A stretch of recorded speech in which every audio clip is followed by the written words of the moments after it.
கர்த்தர் அதிசயங்களை செய்கிறார் ஊழியங்கள் வழங்கும் ஜீவ வார்த்தை. இந்த நாளிலும் கர்த்தருடைய ஊழியக்காரன் உங்களை வாழ்த்துகிறேன். இயேசப்பா நல்லவர். பெரிய காரியங்களை ஆண்டவர் இன்றைக்கு உங்கள் வாழ்க்கையில் அவர் செய்வார். சோர்ந்து போக வேண்டாம். எந்த சூழல் இருந்தாலும் சரி, அந்த சூழ்நிலையை மாற்றுவதற்கு நம்முடைய ஆண்டவர் போதுமானவர். அவர் பெரியவர். அவரால் எல்லாவற்றையும் செய்ய முடியும். விசுவாசமாக இருங்க.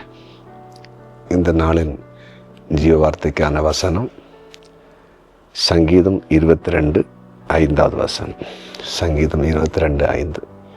உம்மை நோக்கி கூப்பிட்டு தப்பினார்கள். உம்மை நோக்கி கூப்பிட்டு தப்பினார்கள். எவ்வளோ அருமையான ஒரு வசனம். ஆண்டவரை நோக்கி கூப்பிட்டாங்களாம். அந்த நேரத்தில் அவங்க தப்புனாங்களாம். அப்படின்னு அவங்க எப்போ ஆண்டவர் நோக்கி கூப்பிட்டுருப்பாங்க? தப்ப முடியாத ஒரு சூழ்நிலையில் இருந்திருக்காங்க. தப்ப முடியாத ஒரு நிலையில் இருந்திருக்காங்க. இனி அவ்வளோதான், இந்த இடத்த விட்டு தாண்ட முடியாது, எல்லாமே முடிஞ்சு போயிடுச்சு அப்படின்னு இருந்திருப்பாங்க. இப்போ ஆண்டவர் நோக்கி கூப்பிடுறாங்க. ஆண்டவர் ஜெபத்தை கேட்டார். அவங்க கூப்பிடுதலை கேட்டார். ஆண்டவர் அற்புதம் செய்தார். சில வேளையில் நீங்கள் கூட இந்த நாளில் அப்படிப்பட்ட நிலையில் இருக்கலாம்ல. இனி தப்ப வைக்கவே முடியாது, இந்த இடத்துல தப்ப முடியாது, இந்த வழக்கில் தப்ப முடியாது, எதிரிகள் எங்களை சூழ இருக்கிறாங்க, அவக்கையும் தப்ப முடியாது, இந்த கடன் பிரச்சனை எங்களால் தப்ப முடியாது, பிசாசன் போராட்டம் எங்களுக்கு தப்ப முடியாத ஒரு நிலை அப்படின்னு ஏதோ ஒரு காரியத்தில் நீங்கள் அப்படி இருக்கலாம்ல. இப்போ ஆண்டு நோக்கி நீங்கள் கூப்பிடலாம்ல. கூப்பிட்டு பாருங்கள். இன்றைக்கு ஆண்டு உங்களை தப்பு வைப்பார்.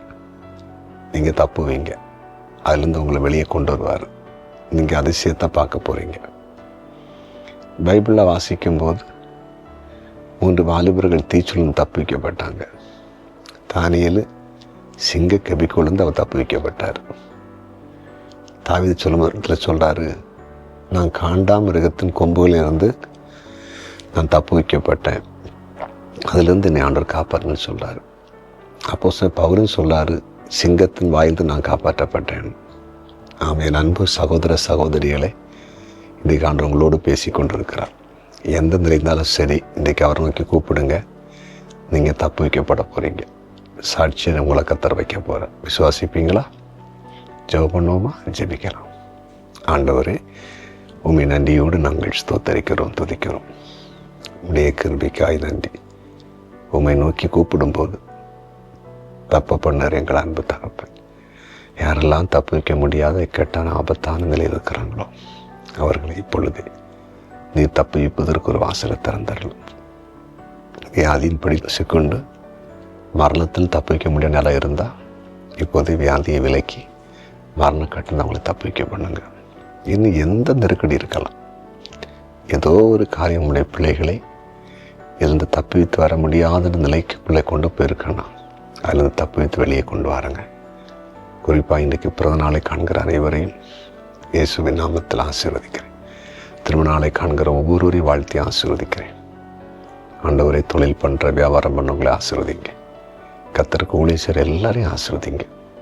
வருமானம் இல்லாமல் சிக்கி தவிக்கிற மக்களுக்கு வருமானத்துக்கான ஒரு வழியை திறந்து கொடுங்க. இயேசுவின் நாமத்தில் பிதாவே, ஆமென்.